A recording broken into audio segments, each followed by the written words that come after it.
Listo.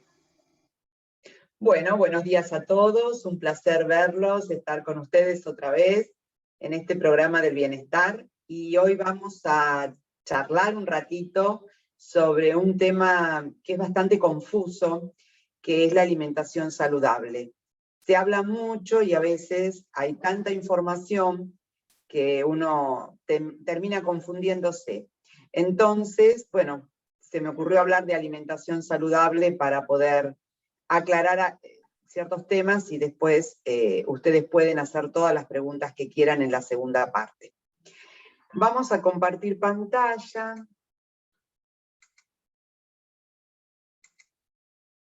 ¿Lo ven? ¿Ven la pantalla? Sí, se ve. Sí, se ve perfecto. Buenísimo. Bueno, con respecto a la alimentación saludable, nosotros sabemos que comemos por dos motivos. Por ahí comemos por más, pero comemos primero por la nutrición, para nutrirnos, para tener los nutrientes necesarios, y también comemos por placer. Y es importante saber esto porque todo lo que es nutrición está relacionado con los mensajes que recibimos de nuestro hipotálamo, de nuestro cerebro antiguo, y que cuando tenemos una alteración de lo que comemos, porque pesamos más y necesitamos más energía, etc., todo lo que está relacionado con la nutrición lo podemos solucionar con un médico nutricionista, con una licenciada en nutrición, con un plan de alimentación, con una dieta. Y si estamos con un problema más importante, hay medicación para regular nuestra nutrición, como se utiliza Saxenda, se utiliza Naltreva, o la famosa cirugía bariátrica, que es una forma de regular esto. Pero después, la mitad de nuestro cerebro, nuestro sistema límbico, todo aquello que se maneja con el placer, con la recompensa, con nuestros estados de ánimo, la comida como forma de darnos placer, de recompensarnos, de ayudarnos si estamos enojados, ansiosos, contentos, disgustados, a contramano de la historia donde estamos, etcétera, etcétera. Todo ese pacificador que nos genera la comida no es tan sencillo, excepto que hagamos una buena terapia, un buen grupo, y trabajemos con estos aspectos, trabajando con la parte de placer, pero que no sea solamente placer, porque si nuestra comida es solamente placer, nuestra nutrición puede estar muy alterada. Dicho esto, vamos a pasar a lo que significa la nutrición. Y nosotros sabemos que los alimentos nos aportan un montón de nutrientes. El agua, los hidratos de carbono, las grasas, las proteínas, los minerales, las vitaminas, los fitoquímicos, todas sustancias que están en los alimentos naturales, en los alimentos reales, que sacamos, digamos, de la verdulería o de las carnes. Todos estos alimentos nos aportan estos nutrientes que para nuestro cuerpo son fundamentalmente información. Lo que nos aportan los nutrientes es una información. Información que nuestro cuerpo va a recibir para tener más salud o más enfermedad. Y vamos a aplicar un poquito esto. Suponemos que nosotros comemos una papa, que la cocinamos con cáscara y que después la ponemos en la heladera y la comemos fría. Aunque nos parezca increíble, le va a brindar al cuerpo una información totalmente diferente de si nosotros pelamos la papa, la hervimos y nos hacemos un puré de papa. ¿Por qué? Porque la papa cocinada con cáscara va a tener más cantidad de vitamina C, mucha más cantidad, y mucha más cantidad de potasio, que si la comemos, la cocinamos sin cáscara, se van a ir al líquido de cocción, no van a quedar en la papa. Entonces, una papa cocida con cáscara va a tener más vitaminas, va a tener más minerales, y cuando está fría en la heladera, el almidón se transforma. El almidón de una papa fría se gelifica, y resulta que los humanos no tenemos enzimas, el almidón de una papa fría se retrograda, y nosotros los humanos no tenemos enzimas para ese almidón retrogradado. Entonces, cuando nos comemos la papa fría en ensalada, nos encontramos que la fibra y el almidón que no se puede digerir llegan al colon y es un alimento muy rico para las bacterias intestinales. Entonces, cuando comemos una papa fría, le decimos a nuestras bacterias intestinales que crezcan, que se desarrollan y que nos protegen. Si comemos el puré de papa, ya sabemos que tiene menos vitamina C y tiene menos potasio. Se va a quedar solamente el almidón. Y el almidón caliente, como el puré, porque uno come puré caliente, es un almidón que está gelificado, y el almidón gelificado se absorbe muy rápido, muy rápido, muy rápido. Apenas sale del duodeno en el intestino, ya tenemos el puré de papa que entra a toda velocidad a la sangre, libera un pulso importante de insulina, y si tenemos diabetes nos puede producir una hiperglucemia después de comer bastante importante. Entonces fíjense cómo una simple papita le puede producir al organismo un mensaje muy poderoso en salud o un mensaje muy poderoso para iniciar una enfermedad. Tan solo la papa. Tenemos otros alimentos. Acá nosotros tenemos unas hermosas sardinas. Las sardinas son unos pescaditos que no sé por qué no comemos más. Estamos mucho con el atún, que es un bicho grande que tiene mucho riesgo de estar contaminado con mercurio. Los bichos pequeñitos, los pescaditos chiquitos como las sardinas, tienen muchísimo omega 3 y no tienen tanto riesgo de estar intoxicados. Aportan las sardinas una grasa muy poderosa como antiinflamatorio. El gran antiinflamatorio que tenemos en el cuerpo es la grasa omega 3. A diferencia de otro aceite que se consume también en forma muy importante, que es el aceite de girasol, también puede ser el de maíz, puede ser el de uva, puede ser el de soja. Todas esas plantitas no tienen omega 3, tienen omega 6, que es una grasa muy distinta que genera inflamación. Entonces, si comemos más pescado, tenemos menos inflamación que si comemos más girasol, maíz o uva o soja. En aceite. La soja, estamos hablando del aceite de soja, no estamos hablando del poroto de soja, que es otro planeta. Y así vamos viendo cómo los distintos alimentos y la forma de preparar un mismo alimento puede generarnos salud o enfermedad.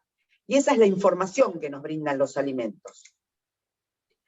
Ahora, la pregunta es si la alimentación saludable es una sola, porque hace 5.000, 6.000 años, los humanos ya comíamos distinto. Acá fíjense que hay ciertas civilizaciones que ya existían hace más de 5.000 años, algunas de ellas, y que en esa época ya comían diferente.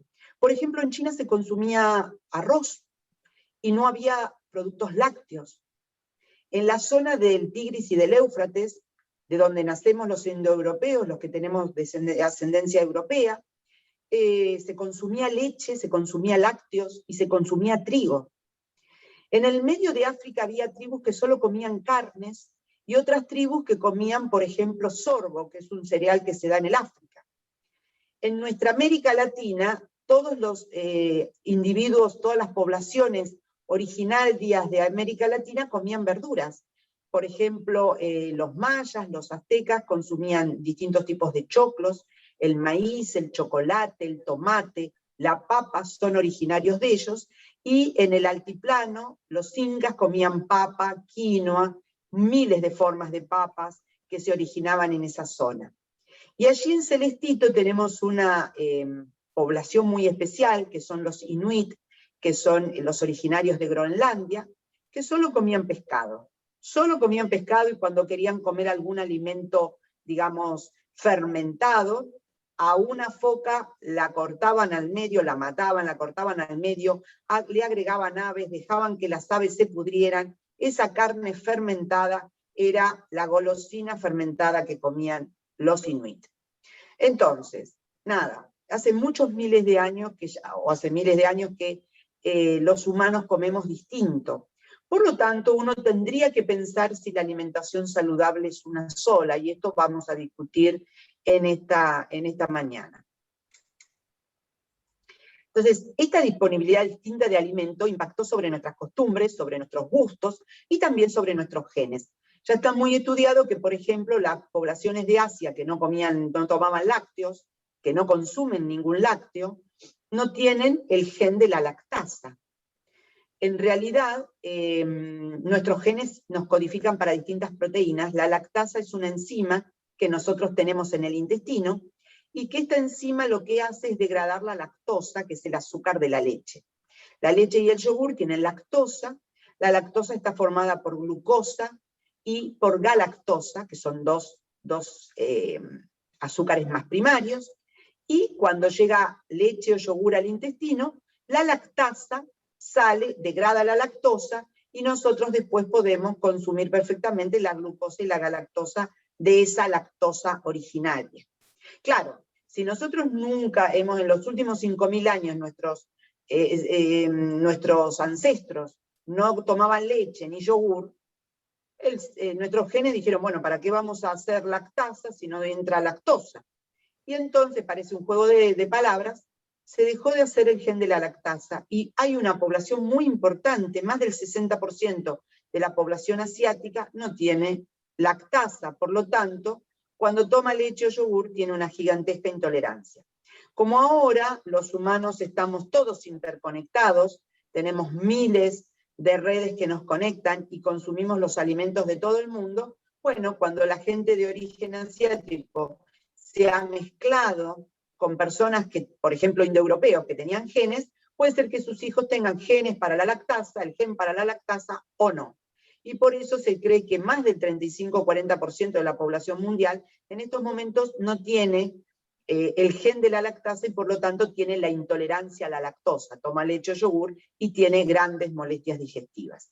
Y esto está asociado con que una parte importante de nosotros no consumió durante muchos años nada derivado de los lácteos. Ahora, por esta conexión que tenemos en el mundo, estamos todos interconectadísimos, tenemos lo que nos pasa a platos compuestos, y empieza a aparecer la guerra de los alimentos. Comemos alimentos de la India, alimentos de China, alimentos del Mediterráneo, comemos alimentos de origen americano, todo está en nuestras mesas, todo llega a nuestras mesas, y a veces hay guerras, esto es bueno, esto es malo, y no entendemos muy bien por qué es, y es porque en realidad estamos como compartiendo muchos patrones alimenticios al mismo tiempo. Ahora, si tenemos que hablar de una alimentación saludable, también tenemos que decir que si hay una alimentación saludable, o se considera que alguna alimentación es saludable, es porque hay alimentaciones que no son saludables. Y no se habla mucho de cuáles son las alimentaciones no saludables, y yo me permito empezar a charlar de esto para que podamos ver de dónde partimos, cómo es nuestra alimentación, si del rubro saludable o no saludable, y cómo mejorarla, porque esa sería la idea. Sabemos que existe un patrón muy tóxico, que es el patrón occidental, cuyas bases son las harinas y los cereales refinados, las grasas saturadas y trans, la sal y el azúcar. Y acá fíjense que nos estamos por hacer un alimento no saludable. Tenemos harina, tenemos azúcar, un poquito de sal, un poquito de manteca, y nos vamos a hacer unas cupcakes que seguramente, si las comemos en forma moderada, formarán parte de esa pequeña cuota de placer. El problema es que cuando las cupcakes o comidas similares de este patrón occidental están todos los días en nuestra alimentación. Y es muy fácil lograr un patrón occidental no saludable. Además, la industria alimenticia sabe de nuestros placeres, de nuestras recompensas, de nuestras adicciones, y ha hecho lo suficiente como para agregar una gran cantidad de productos muy divinos visualmente. Uno tiene ganas de coleccionar todas las botellitas de distintos colores, todas las latitas de distintos colores, todos los paquetitos de distintos colores. Parece que nos faltaría algo si no tenemos toda la colección. Y esta colección en realidad es agua, o es un producto que, además de tener o mucha grasa o mucho azúcar o mucha grasa, mucho almidón, etc., tiene una serie de informaciones muy tóxicas con ella. Y son los conservantes, los acidificantes, los colorantes, los emulsificantes, los gelificantes, los realzadores de sabor, los espesantes, y sigan las firmas en toda esta cantidad de productos que nosotros consumimos en forma habitual y que le está dando al cuerpo una gran cantidad de información, muchísimas veces tóxica.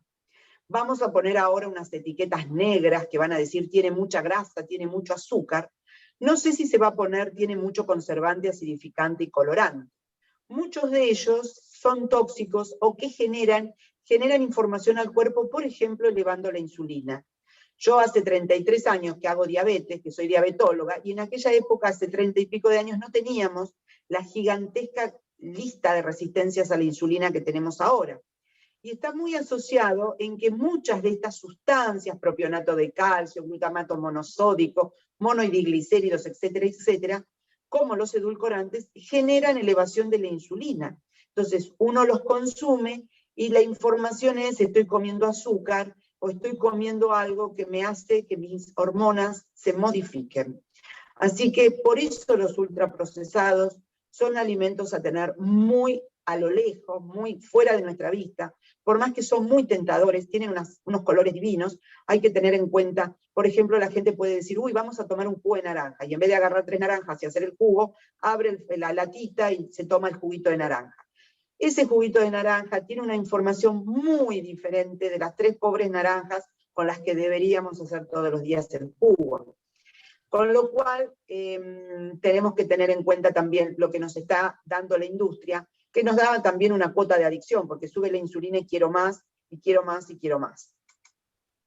Ahora, sin necesidad de los ultraprocesados, tenemos 2 patrones que se han estudiado hace muchos años y que han demostrado que si uno los consume todos los días, son el patrón papa-carne o el patrón pan-carne, uno puede llegar a tener mayor peso corporal, mayor perímetro de cintura y tener enfermedad metabólica a largo plazo.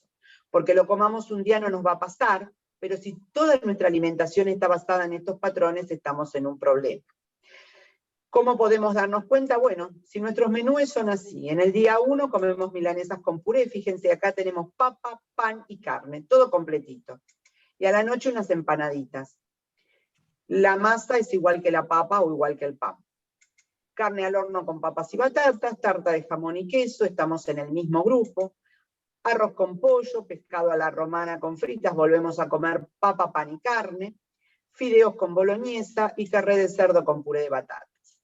Y sigan las firmas. Si nuestra alimentación ronda en estos grupos, y yo ya con toda maldad puse carne, pollo y pescado, es decir, puse distintos tipos de carne, puse también jamón y queso, pero si nuestros alimentos son, esto es lo que nosotros comemos, por más que lo hagamos casero y lo hagamos con mucho amor, y nunca hagamos un delivery, ojo que estos patrones en el largo plazo algún lío nos van a hacer.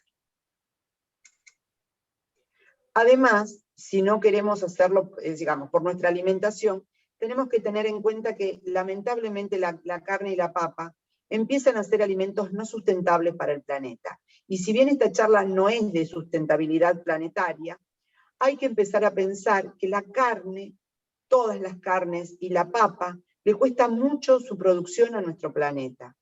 Se talan los bosques, se produce soja, la soja se hace harina, y la harina sirve para el feedlot de la carne o para el feedlot de los cerdos. La papa genera hay que producirla con muchos pesticidas, cuesta mucha agua, para lavarla se produce un gasto de mucha agua. Los países grandes productores de papa están trabajando mucho tratando de lograr la mejor sustentabilidad de las papas. Así que hay que pensarlo, no solamente por la salud de uno, sino también por la salud de nuestro planeta. Y vamos a hablar de los patrones saludables. Cuando yo les dije que comíamos distinto desde hace muchos miles de años, es porque, bueno, nosotros ahora también tenemos patrones que son distintos. Uno es la alimentación mediterránea que es originaria de la cuenca del Mediterráneo, y que ha venido a nuestros días, ahora les voy a contar por qué. Tenemos las dietas bajas en grasa, donde hay 2 muy importantes, la dieta DASH y la dieta Portfolio, que la dieta DASH se utiliza para regular la presión y la Portfolio para regular el colesterol. Las dietas bajas en hidratos de carbono, donde las más famosas son la paleo y la keto, que están comprobadas que la gente que las hace ha tenido evidencias saludables en su salud y en su alimentación. Y las basadas en plantas, donde desde siempre se llamaban antes ovo-lacto vegetariana o vegana. Y fíjense qué interesante, los patrones saludables son todos deficitarios, por decirlo, o tienen disminuido alguno de los grandes alimentos. La alimentación mediterránea casi no comen carne, los mediterráneos no consumen vaca, los mediterráneos verdaderos, digamos, la verdadera alimentación mediterránea no tiene asado los fines de semana. La baja en grasas se consumen muy pocas grasas. La baja en hidratos, quienes las hacen saben que los únicos hidratos vienen de una lechuga, y la basada en plantas en realidad no tiene proteínas de tipo animal, especialmente la vegana, o muy pocas carnes, nada de carnes en la ovo-lacto-vegetariana, solo la proteína animal del huevo y de la leche, o de los lácteos. Así que bueno, hablando de la Mediterránea, sabemos que es patrimonio intangible de la humanidad desde el 2010, y que se conoce desde el año 67, cuando un americano, valga la ironía, un investigador americano fue al Mediterráneo a pasear con su esposa un año de vacaciones, un año sabático, y este hombre se dio cuenta que los mediterráneos puros, en Rodas, en las islas de Grecia, de las islas de Cerdeña, de Sicilia, no solamente eran todos ancianos, sino que eran sanos, no tenían enfermedad cardíaca, no tenían cáncer, y andaban por ahí corriendo por la montaña, y comían distinto. Comían la dieta mediterránea, lo que produce el Mediterráneo. Volvió a Estados Unidos, se hizo el estudio de los 7 países, comparó a Italia y al Mediterráneo con Estados Unidos, vio que la alimentación mediterránea era teóricamente baja en grasas animales, por supuesto, porque no comen carnes, pero que tenía muy poquitos eventos cardíacos comparados con los Estados Unidos, con los finlandeses, y este estudio de los 7 países sentó las bases del patrón mediterráneo saludable, que después, en el año 2013, fue estudiado con un estudio llamado Predimed, y se vio que disminuía un 30% las mortalidades cardiovasculares. No comen carne roja porque no hay, y en estos momentos los dos puntos azules de los 5 estudiados de la longevidad son islas mediterráneas, que son la isla de Icaria y la isla de Cerdeña. Lugares muy bonitos, donde, bueno, se consume, por supuesto, la dieta mediterránea autóctona y de hace tantos años. ¿Cuáles son las contras del plan mediterráneo? Es que es costosa. Ustedes saben lo que es el aceite de oliva. Si no se vive en el Mediterráneo, que a la vuelta de la esquina están las olivas, en realidad en países que no producen mucha oliva, la realidad es que el aceite de oliva es muy caro. Y la realidad también es que poco compatible con las costumbres argentinas, porque nosotros no somos de consumir mucho pescado, menos legumbres, y la oliva tiene un efecto bastante caro. La gente no consume muchas aceitunas, se considera que están muy saladas, etc. Y también otro de los alimentos que se estudió en el Predimed, se les dio a la gente 1 litro de aceite de oliva por semana y 30 gramos de frutos secos por día, y los frutos secos también sabemos que son costosos, por lo tanto la alimentación mediterránea no está del todo asociada a las costumbres argentinas, que son más del asadito del fin de semana. La dieta baja en grasa salió en Estados Unidos a partir de ese estudio, del estudio de Ansel Keys, del estudio de los 7 países, donde él dijo que las grasas animales eran malas, y los americanos se lo tomaron muy a pecho y dijeron todas las grasas son malas, e hicieron una campaña baja en grasas que duró durante muchos años, y que, bueno, cuando después el estudio Predimed comparó que la baja en grasas con la mediterránea era mejor la mediterránea, empezaron a generarse las grasas que hasta ese momento eran tan malas, empezaron algunas de ellas a ser consideradas buenas, como las grasas vegetales. Hay algunas dietas bajas en grasas específicas, la dieta DASH y la dieta Portfolio, que bajo en grasa y bajo en sodio o con alimentos muy específicos, las dos han mejorado la presión arterial o el colesterol, y son muy interesantes, yo las considero muy interesantes, después podemos discutir sobre ellas. Y bueno, el problema de la dieta baja en grasas es que prohibió todas las grasas, incluidas las vegetales buenas, y empezó a incluir muchos cereales, algunos refinados, como las famosas galletas de arroz o los copos de cereal, que en realidad sin grasa hacen que eleven mucho la glucemia y produzcan resistencia a la insulina. Y lo que se observó es que la alimentación baja en hidratos de carbono podría ser menos eficiente para bajar de peso. Entonces, fíjense, estos alimentos, que en realidad en la dieta baja en grasas están totalmente prohibidos. Que era lo que decíamos los nutriantes, decíamos, no coma todos estos alimentos porque engordan. Ahora, los que han escuchado nutricionistas que están más ayornados saben que estos alimentos todo el mundo los consume. Y eso es porque la dieta baja en grasas ha perdido la credibilidad que tenía hace unos años, a pesar de que yo considero que hay muchas cosas de la dieta baja en grasas que siguen siendo al día de hoy interesantes. Después tenemos la dieta baja en hidratos de carbono. Cuando descubrimos que bajando de grasas no bajábamos tan bien de peso, empezó a aparecer el hidrato de carbono como el malo de la película. Y si bien yo estoy segura que altas dosis de hidratos refinados son muy malos, en realidad hay que estar muy consciente para hacer una dieta baja en hidratos de carbono en serio. La dieta paleo está basada en alimentos del paleolítico, es decir, los paleo dicen comamos como hace 200.000 años, cuando todavía no éramos Homo sapiens, y en aquel momento se comía el mamut cuando se cazaba, o la carne de los animales, que generalmente se prefería animales grasos, es decir, que se comía la carne con toda su grasa, y lo que se recolectaba por ahí, algunas hojitas, algunas bayas, lo que había en ese momento en el paleolítico.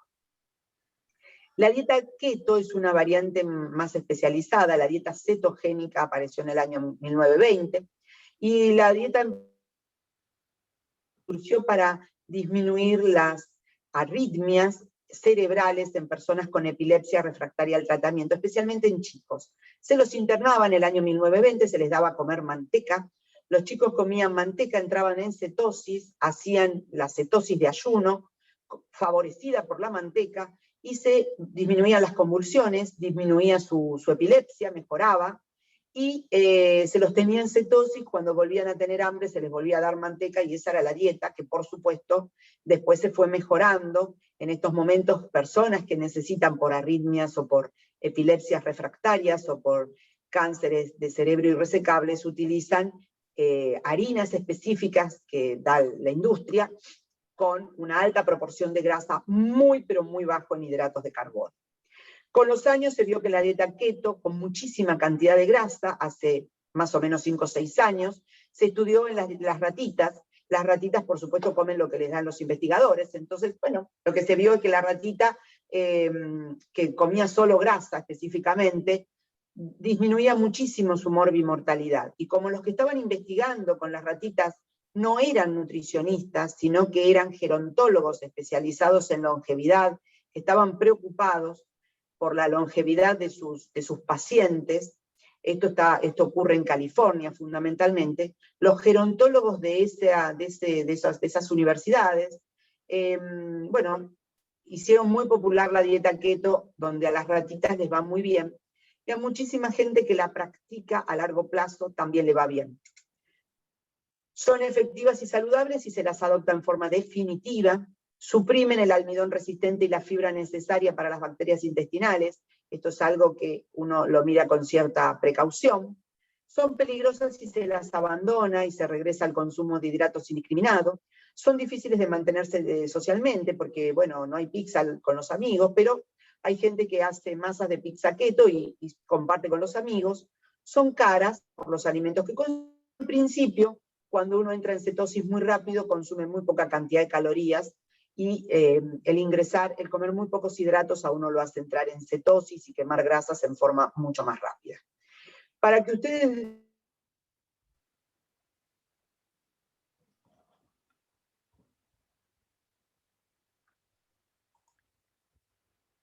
No se te escucha, Estrella.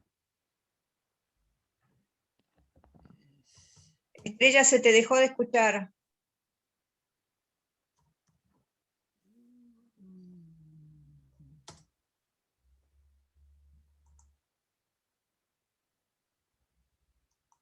Dale, grabame.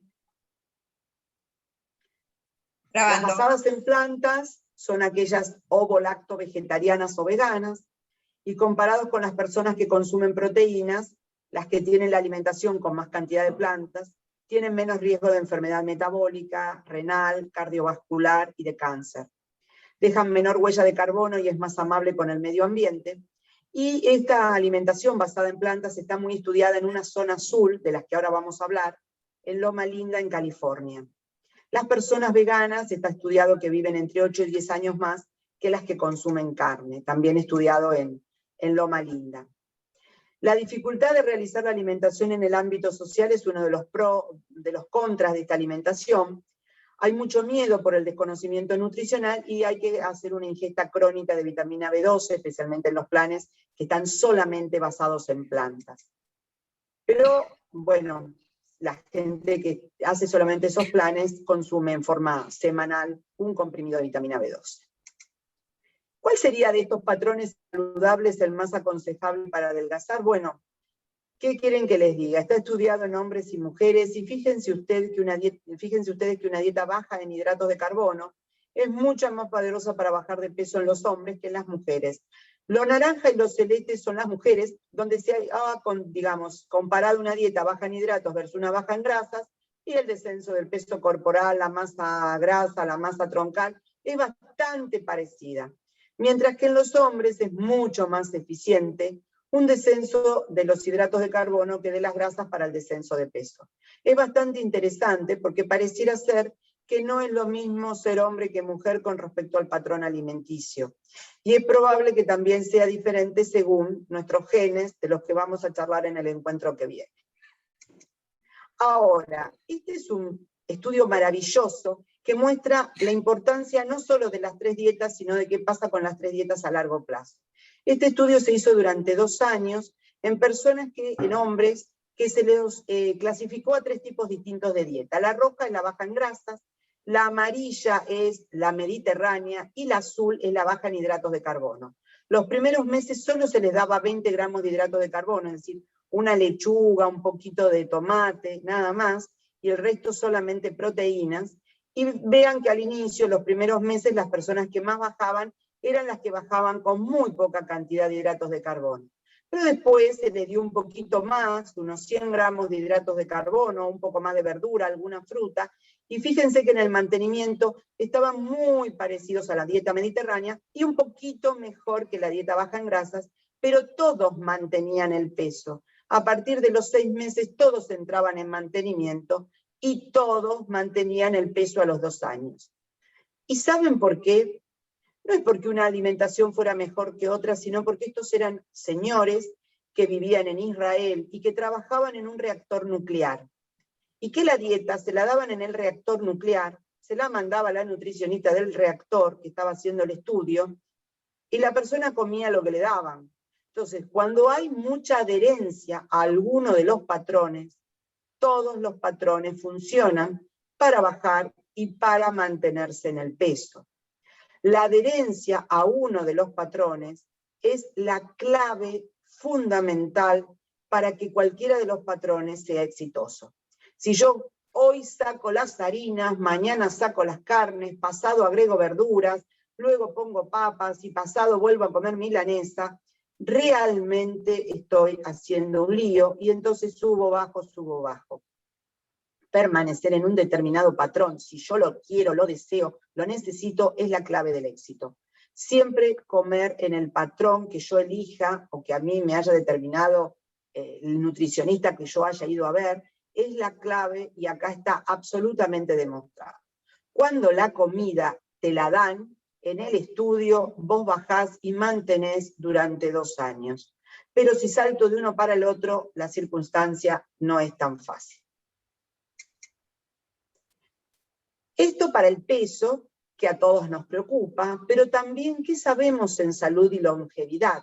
Yo ya les dije varias cosas, y acá les quiero mostrar lo que se llaman las zonas azules, los puntos azules de longevidad.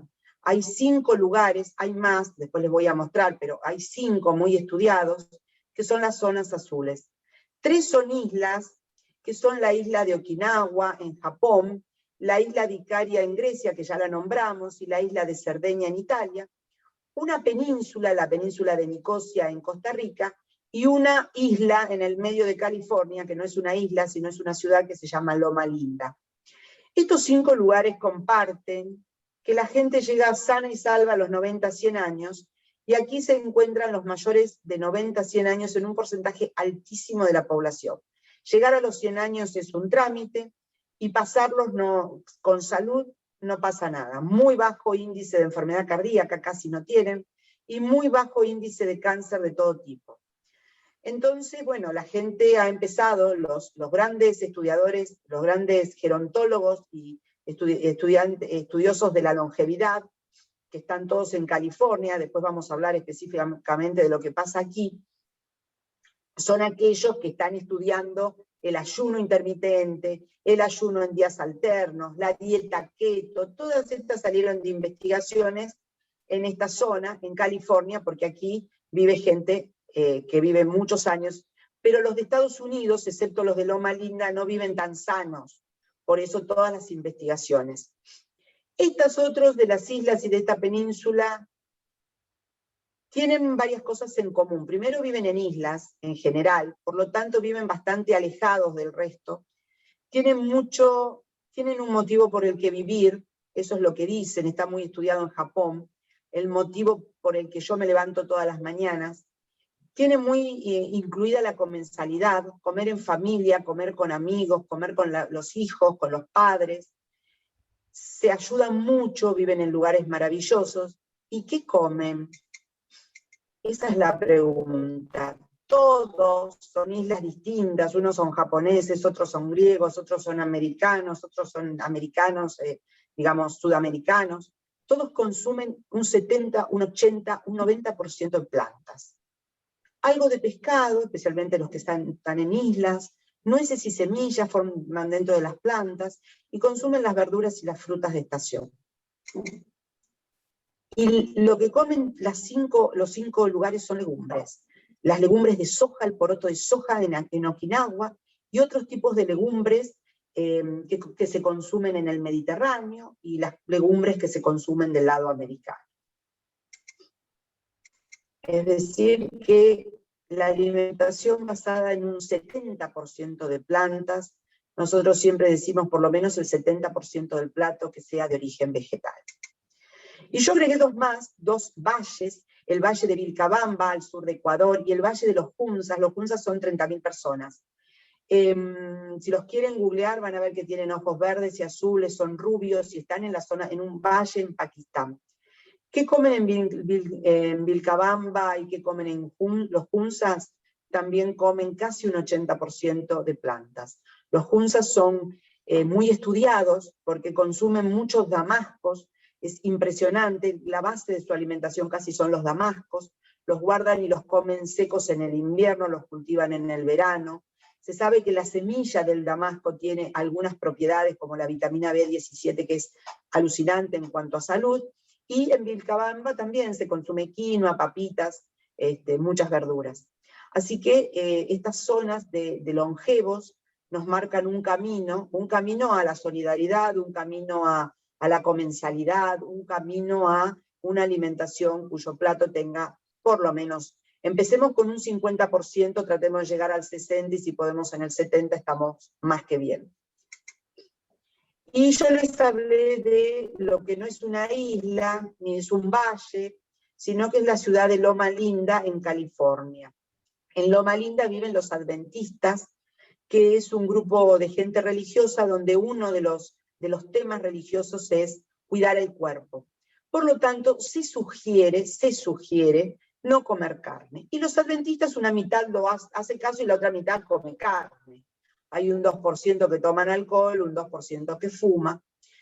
Dentro de las poderosas universidades californianas, una de ellas hizo varios estudios estudiando a los adventistas, no solo de Loma Linda, sino también de alguna parte de Canadá, y los clasificó según comieran de todo, como la mitad de la población come de todo, la otra mitad es semi-vegetariana y la otra mitad es vegetariana.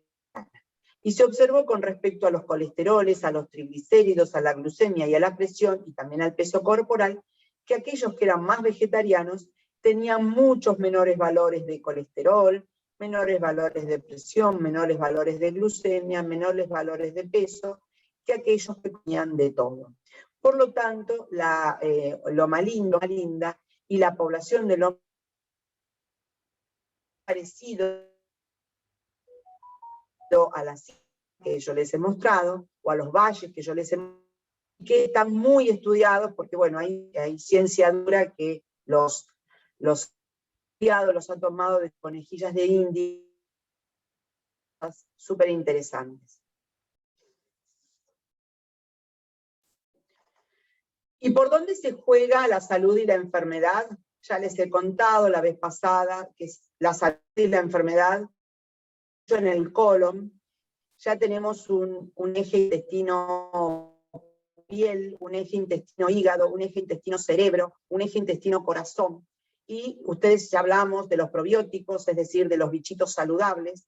Y para que los bichitos saludables crezcan, tenemos todo lo que es la flora de esta parte, de la primera parte del colon, que es una flora más de tipo fermentativa, y que necesita alimentos.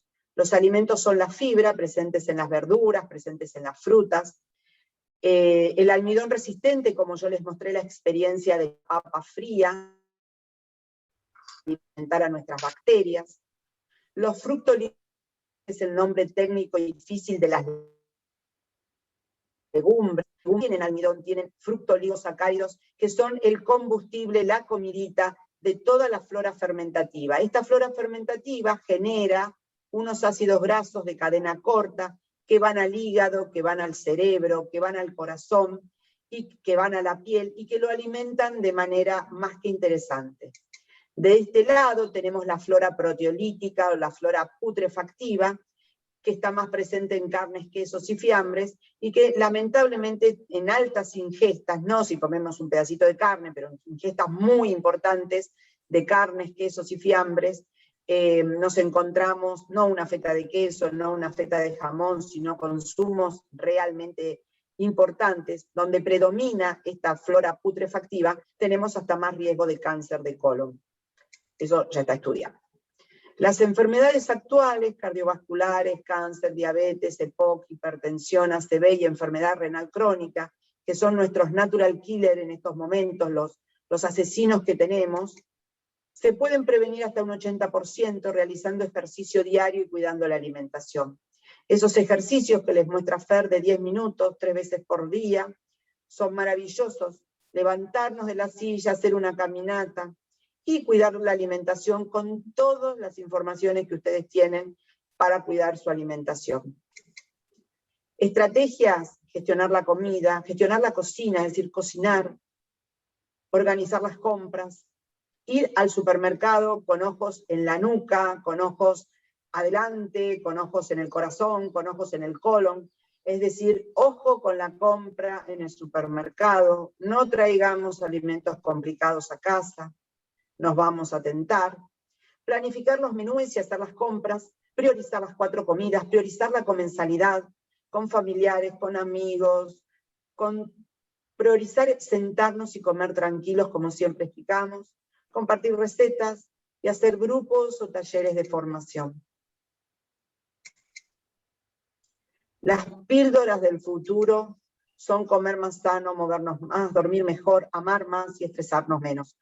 Con esto, si logramos esto, tenemos un 50% a nuestro favor de mejorar nuestras fibras, de mejorar nuestras microbiotas, de mejorar todos nuestros órganos y de estar un poquitito más sanos. Muchas gracias por la atención, 1000 disculpas por estos eventos que realmente no dependen de mí, pensé que mi internet sostenía hoy la charla. Les súper agradezco y bueno, todas las preguntas que ustedes quieran hacer. Bien, muchas gracias. Antes de pasar a las preguntas, vamos a hacer unos avisos parroquiales para contarles. Tenemos un canal de YouTube, ¿sí?, que se llama Vivir Livianos. En él vamos subiendo algunas de las charlas, no están todas, hay algunos problemas técnicos que tuvimos y las vamos a ir subiendo a poco. Voy a subir está la de abril, una de abril, y hay una de marzo, ¿sí? Nos faltarían 2 más, pero bueno, están ahí, pueden acceder. Es importante que cuando entren al canal de YouTube se suscriban, porque a nosotros nos sirve tener la cantidad de suscriptores, ¿sí?, para poder seguir subiendo cosas. Entonces, hay un cartelito ahí que aparece suscribirse, rojo, cuando entran ponen suscribirse al canal, entonces ya eso queda. Así que bueno, muchas gracias por ese tema. Tema 2. Estamos organizando una serie de talleres, ¿sí?, para desarrollar algunos temas, porque como se tocan muy generalmente, hay algunos temas específicos que por ahí vale la pena que los puedan transitar ustedes más específicamente. Así que bueno, el primero que está ahí en el horno ya para salir, se llama el Club de los Ansiosos. ¿Cómo hacer para desuscribirte? Así que en breve vamos a estar dándoles más información sobre cómo acceder a este taller del Club de los Ansiosos. Así que bueno, a partir de ahora entonces vamos con las preguntas. Un segundo.